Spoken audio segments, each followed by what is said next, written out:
منہا من ثمرۃ، جب جب انہیں ان باغات میں سے کوئی پھل کھلایا جائے گا رزق کے طور پر، قالوا تو کہیں گے کہ ھذا الذی رزقنا من قبل، یہ تو وہی ہے جو ہم کو اس سے پہلے دیا گیا، کھلایا گیا۔ ایسا کیوں کہیں گے؟ کہتے وَأُتُوا بِهِ مُتَشَابِهًا،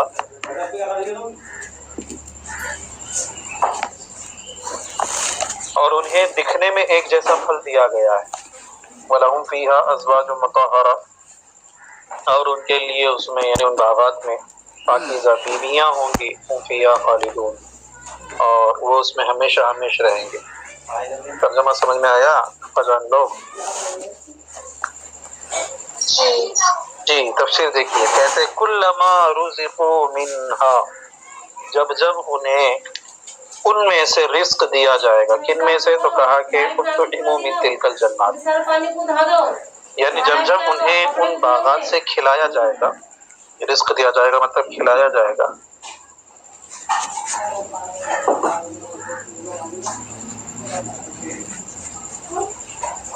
دیکھیے رزق دینا اور کھلانا دونوں میں تھوڑا سا فرق ہوتا ہے بیٹا۔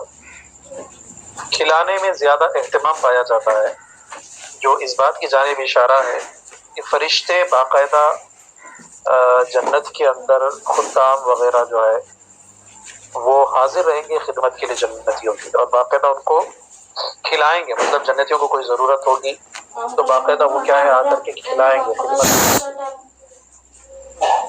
بہرحال فرماتے ہیں کہ جب ان باغات میں سے ان کو کھلایا جائے گا، من ثمرۃ، کوئی بھی پھل، من تاکید کے لیے ہے، کوئی بھی ایک پھل کھلایا جائے گا رزق کے طور پر، قالوا تو کہیں گے جنتی لوگ کیا کہیں گے؟ ھذا الذی رزقنا من قبل، یہ تو وہی ہے جو ہمیں اس سے پہلے کھلایا گیا۔ ٹھیک ہے، یہ تو وہی ہے سے مراد یہ اس جیسا ہے، بعینہ، وہی مراد نہیں ہے نا، بس ایسی تعبیر ہے، یہ بول دیا جاتا ہے لیکن اس سے مراد ہوتا ہے اس جیسا۔ اس کو آپ اردو میں مثال کے طور پر بیان لے سکتے ہیں کہ آپ کسی گھر پر مہمان بن کر کے جائیں، آپ کے سامنے ایک سیب آپ کو سیب پیش کیا جائے گا، آپ کہتے ہیں یہ تو میں کھا چکا ہوں، سمجھ میں آ رہی؟ اس کا مطلب یہ نہیں ہوتا ہے کہ دوسری مرتبہ میں جو سیب لے کر کے آئے ہیں اس سیب کو آپ نے کھایا، نہیں، بلکہ آپ کے کہنے کا مطلب یہ ہے کہ یہ سیب کی طرح ہی ایک اور سیب جو ہے میں کھا چکا ہوں، مطلب اس جنس کا اس جیسی چیز میں پہلے ہی کیا ہے کھا چکا ہوں۔ یہی معاملہ جنتیوں کے ساتھ ہوگا۔ جنتیوں کو جب پھل دیا جائے گا کھانے کے لیے تو وہ پھل دیکھیں گے تو ان کو ایسا لگے گا کہ ابھی تھوڑی ہی دیر پہلے ہم ایسا ہی پھل کھائے تھے، دیکھنے میں ایسے ہی تھا، تو وہ کہیں گے کہ اس جیسا تو ہم پھل کھا چکے ہیں، ہم کوئی دوسرا کھانا چاہتے ہیں۔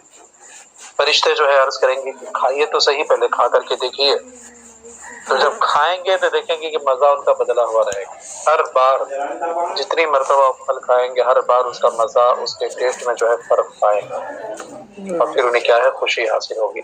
میری بیٹا بات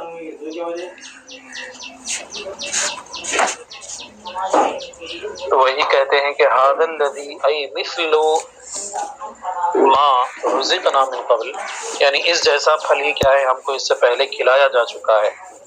اب اس سے پہلے جو کھلایا گیا ہے، اس سے پہلے سے مراد اس سے پہلے، اس پھل کے کھانے سے پہلے دنیا ہی کے اندر مراد ہے، یا پھر جو ہے اس پھل کے کھانے سے پہلے جنت ہی کے اندر اس سے پہلے جو پھل کھایا گیا وہ مراد ہے، یا پھر جنت میں آنے سے پہلے دنیا میں کھلایا گیا یہ مراد۔ دونوں احتمال ہو سکتے ہیں، لیکن قرین قیاس یہ ہے کہ یہ ابھی تھوڑی دیر پہلے جو جنت میں کھائے اس کی جانب اشارہ کرنا مقصد ہے، کیونکہ آگے اللہ نے فرمایا وَأُتُوا بِهِ مُتَشَابِهًا، ہم نے ان کو ایک جیسا پھل دیا ہے، تو یہ قرینہ ہے اس بات پر کہ یہاں پر جو من قبل کہہ رہے ہیں تو اس سے مراد قبل سے جنت ہی کے اندر مراد ہے، یہ نہیں کہ ہم نے دنیا میں اس کو کھایا ہے، یہ دنیا کی چیز ہی الگ ہوگی، اس کی حقیقت، اس کی ماہیت ہی الگ ہوگی، جنت کی چیزوں کی ماہیت ہی الگ ہوگی، تو بہرحال یہ جنت ہی میں اس سے پہلے مراد ہے۔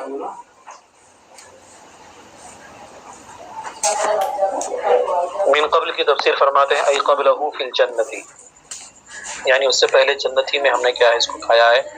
ایسا کیوں کہیں گے؟ کہتے لیے تشابہی ثماریہا، ان کے پھلوں، ثمر کی جمع ہے ثمار، ان پھلوں کے تشابہ کی وجہ سے، متشابہ مشابہ ہونے کی وجہ سے دیکھنے میں پھل کیا ہے ایک جیسے لگیں گے۔ اس مشابہت کی بنیاد پر کیا ہے وہ ایسا کہیں گے، ہے نا۔ قرینہ کیا ہے اس بات پر؟ تو کہتے بقرینتی و اتوبہ متشابہہ، کیونکہ اللہ تبارک و تعالیٰ فرما رہا ہے کہ ہم نے ان کو ایک جیسا پھل دیا ہے، یعنی انہیں ایک جیسا پھل دیا گیا ہے۔ اتوبہ، عطا یاتی بمعنی آنا، اسی کا صلہ جب بال آتے ہیں تو معنی ہوتا ہے لے آنا، تو اسی سے مجہول بنا دیے۔ وہ اتوبہ ای جیئوا بالرزق، یعنی انہیں رزق دیا گیا، متشابہہ ایک جیسا، ایک جیسے سے مراد کہتے ہیں یشبہ بعضہ بعضا لونا ویختلف طعما، کہ ان میں کا بعض کے جو ہے مشابہ ہوتا ہے رنگت کے اعتبار سے، جسامت کے اعتبار سے، اور مزے کے اعتبار سے کیا ہے وہ مختلف ہوتا ہے۔ دیکھنے میں ایک جیسا لگے گا لیکن ہر بار اس کا مزہ کیا ہے الگ الگ رہے گا۔ بات سمجھ میں آ گئی بیٹا؟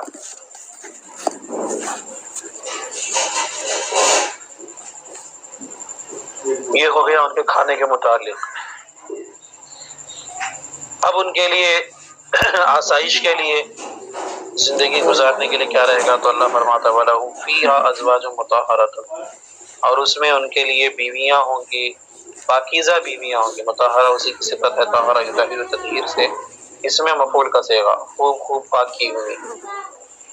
ازواج سے مراد کون کون ہیں؟ تو کہتے ہیں ازواج سے مراد حوریں ہیں، جنتی عورتیں جو ہوتی ہیں، اور اس کے علاوہ جو دنیاوی بیویاں رہتی ہیں وہ بھی اگر ایمان کے ساتھ دنیا سے گئی ہیں تو وہ بھی جنت میں جو ہے رفیق رہیں گے۔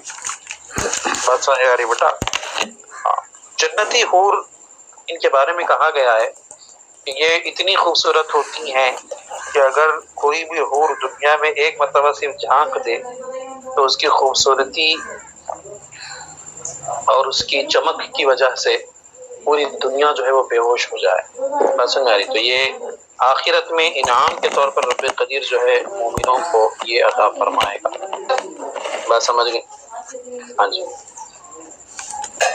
اب جب دنیاوی عورتیں جو کسی انسان کی بیوی رہی ہوں گی، جب وہ جائیں گی جنت میں تو اللہ تبارک و تعالی اپنے فضل سے دنیاوی بیویوں کو بھی وہی ان کے شوہر ہی کیا ہے جنت میں بھی عطا فرمائے گا۔ لیکن جب یہ دنیاوی عورتیں جائیں گی جنت میں تو دنیاوی عورتوں کی طرح نہیں رہیں گی بیٹا، بلکہ جیسے حور وغیرہ ہوتی ہیں ویسے ہی یہ بھی بن جائیں گی۔ سمجھ میں آ رہی بیٹا بات؟ ہاں، کیونکہ جنتی جو ہوتے ہیں ان کے لیے جو احادیث میں فرمایا گیا ہے اس میں یہ بتایا گیا ہے کہ کوئی گندگی نہیں، کوئی ناپاکی کی شے نہیں، کوئی غلاظت نہیں، بالکل صاف ستھرے۔ سمجھ میں آ رہی بات؟ دنیا میں رہتے ہیں، نہاتے نہیں ہیں تو بدن سے بدبو آنے لگتی ہے، پسینہ جم جاتا ہے، کپڑے گندے ہو جاتے ہیں۔ سمجھ میں آ رہی بیٹا بات؟ ہاں، ناک سے رطوبت نکلتی ہے، کبھی الٹیاں ہوتی ہیں، بول و براز ہوتے ہیں، پیشاب پاخانہ وغیرہ۔ سمجھ میں آ رہی بیٹا بات؟ یہ ساری چیزیں دنیا میں ہوتی ہیں لیکن جنت میں یہ ساری چیزیں نہیں رہیں گی۔ بات سمجھ میں آ رہی ہے؟ ہاں جی۔ جو کھائیں گے وہ ہضم ہوگا، کیسے ہضم ہوگا؟ تو فرماتے صرف ایک ڈکار آئے گی خوشبودار اور وہ ہضم ہو جائے گا سب۔ سمجھ میں آ رہی بیٹا بات؟ تو بہرحال جب دنیاوی عورتیں بھی جنت میں جائیں گی تو اللہ تبارک و تعالی ان کے اوپر جو ہے خاص فضل فرما کر کے جو جنتی عورتوں کی جو صفات ہوتی ہیں وہی صفات سے ان کو متصل فرما دے گا۔ بات سمجھ گئی؟ پھر اس کے بعد میں کیا ہوگا؟ ایک یہاں پر ایک بات یہ ہو سکتی ہے کہ یہ کہا جا رہا ہے کہ دنیا میں جو بیویاں ہیں ان کو بھی جو ہے جنت میں بھی کیا ہے دی جائیں گی وہی بیویاں۔ بہت ساری عورتیں ایسی ہوتی ہیں جن کے دو شوہر ہوتے ہیں، ایک شوہر سے نکاح ہوا، اتفاق ایسا ہوا کہ شوہر کا انتقال ہو گیا، بات سمجھ میں آ رہی ہے، پھر عدت گزارنے کے بعد اس عورت نے دوسرے مرد سے نکاح کیا، اب جنت میں کس شوہر کے ساتھ جائے گی؟ دونوں کے ساتھ تو جا نہیں سکتی، کس کے ساتھ جائے گی؟ تو اس کے بارے میں یہ کہہ سکتے ہیں کہ وفات کے وقت جو شوہر تھا اس شوہر کا اعتبار ہوگا کہ اس کی وفات کے وقت میں جو شوہر موجود تھا اسی شوہر کے ساتھ وہ جنت میں رہے گی۔ بات سمجھ رہی؟ ہاں، اگر ایک مرد کی کئی بیویاں رہی ہوں تو اس میں کوئی حرج نہیں، کیونکہ ایک مرد کی کئی بیویاں ہونا کوئی عیب نہیں ہے، لیکن ایک عورت کے لیے کئی شوہر ایک ساتھ ہونا وہ کیا ہے؟ ضرور عیب ہے۔ ہاں، یہ بات بھی پوچھی جا سکتی ہے کہ بہت ساری عورتوں کی شادیاں ہی نہیں ہوتی، ویسے ہی انتقال کر جاتی ہیں نوجوانی میں ہی، ان کا کیا ہوگا؟ تو ان کے بارے میں یہ فرمایا جائے گا کہ وہ کنواری عورتیں، کنواری لڑکیاں جن کا انتقال نکاح سے پہلے ہی ہو گیا تھا تو ان کا نکاح کروائے گا رب قدیر ان نوجوان مردوں سے جو نکاح سے پہلے وفات پا چکے تھے. یعنی جو کنوارے انتقال کر گئے تھے ان کا آپس میں کیا ہے اللہ وہاں پر نکاح فرما دے گا. اور جو باقی ہونے رہیں گی وہ سب کے سب کیا ہیں کنیز کی حیثیت سے رہیں گی، ہے نا. جیسے کہ ایک بادشاہ ہوتا ہے، ایک ملکہ ہوتی ہے بادشاہ کی بیوی، پھر اس کے بعد اس کی کنیزیں ہوتی ہیں، تو اسی طرح سے حور کا بھی معاملہ رہے گا. بات سمجھ میں آگے بیٹا. لفظ حور جو ہے یہ واحد نہیں ہے، یہ جمع ہے. بہت سارے لوگ اس کو واحد سمجھتے ہیں. یہ حورا کی جمع ہے، حورا اس کا واحد آتا ہے. جیسے بیضا کی جمع بید، سودا کی جمع سود آتی ہے، حمرا کی جمع حمر آتی ہے، اسی طرح سے حورا کی جمع حور آتی ہے. ٹھیک ہے. عبارت دیکھیے، کہتے ہیں کہ من الحور وغیرہا، اور جنت میں ان کے لیے ہوں گی بیویاں، حور میں سے بھی اور حور کے علاوہ بھی. مطہرۃ، ایسی بیویاں جو پاکیزہ ہوں گی. کس چیز سے پاکیزہ ہوں گی؟ تو کہا کہ من الحیض وکل قذر، حیض اور گندگی، حیض نفاس استحاضہ وغیرہ سے پاک ہوں گی، اور ہر طرح کی گندگی سے پاک ہوں گی، جیسے کہ پسینے کی بدبو، ناک وغیرہ کی رطوبت، بول و براز، ہے نا. یہ ساری کی ساری گندی چیزوں سے کیا ہے وہ پاکیزہ صاف ستھری رہیں گی. اللہ فرماتا ہے کہ اتنی نعمتیں ہیں وہم فیہا خالدون، اور ان تمام نعمتوں میں وہ ہمیشہ ہمیشہ رہیں گے. انسان کو جب کوئی نعمت بیٹا عطا کی جاتی ہے، بڑی نعمت خاص کر کے، تو اسے ہمیشہ اس بات کا خوف لگا رہتا ہے کہ کہیں ایسا نہ ہو کہ یہ نعمت مجھ سے چھین لی جائے، یہ نعمت مجھ سے دور کر دی جائے. بات میں آئی. انسان کے پاس سے نعمت دور کیسے ہو سکتی ہے؟ دو ہی صورتیں ہیں. پہلی صورت یا تو یہ ہوگی کہ انسان کے جو نعمتیں اس کو عطا کی گئی ہیں وہ نعمتیں چھین لی جائیں اس سے، ان نعمتوں کو کیا کر لیا جائے؟ چھین لیا جائے. پہلی صورت یہ ہو سکتی ہے. یا دوسری صورت یہ ہو سکتی ہے کہ ان نعمتوں کے چھینے جانے سے پہلے خود انسان ہی وفات پا جائے. بیٹا کسی کا مائک اگر آن ہے تو بند کر لیجیے آواز ہے. ہاں جی، مائک کسی کا آن ہے تو بند کر لیں. بات سمجھ میں آ رہی؟ تو یہ دو ہی طریقے ہوتے ہیں، یا تو اس سے نعمتوں کو چھین لیا جائے یا پھر وہ انسان خود ہی وفات پا جائے. ٹھیک ہے. ہاں، تو اب تفسیر میں فرماتے ہیں کہ ہم فیہا خالدون ماکثون ابدا، وہ ہمیشہ ہمیشہ اس میں رہیں گے، یعنی ہمیشہ ہمیشہ اسی میں ٹھہرے رہیں گے. لا یفنون ولا یخرجون، نہ تو خود فنا ہوں گے نہ ہی ان کو نکالا جائے گا. نہ تو جب خود فنا ہوں گے، کیونکہ موت ایک ہی مرتبہ نہیں ہے اور وہ پہلے سے آ چکی ہے، اب دوبارہ موت نہیں آئے گی. نہ ہی ان کو جنت سے نکالا جائے گا. تو نتیجہ کیا نکلا؟ ہمیشہ ہمیشہ ہے وہ جنت ہی میں رہیں گے. بات سمجھ میں آ گئی آپا جان لوگوں کو؟ جی حضرت آ گئی. چلیے بس رہنے دیجیے، اتنا ہی ملا لیجیے. اور اس میں جو باقی تھوڑا سا پڑھے تھے نا ابھی کل، تو جی آگے کہاں سے پڑھنا ہے وہ کل بتا دیں، کل انشاءاللہ پڑھ لیا جائے گا. ٹھیک ہے. حضرت حال اس کو یاد کر لیجیے. ہاں جی، شروع کی تھوڑی سی تشریح بتائیں نا. کون سی تشریح؟ جنت پھل درخت اس کی بتائے تھے نا ابھی.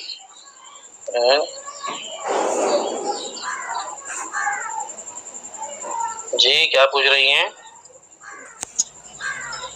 حضرت؟ شروع میں بتائے تھے نا تشریح، جو تھوڑی سی بتا دیجیے جنت کی تشریح. ہاں بیٹا، کس چیز کی تشریح؟ کون سی بات بتاؤ گی تبھی تو سمجھ میں آئے گا نا.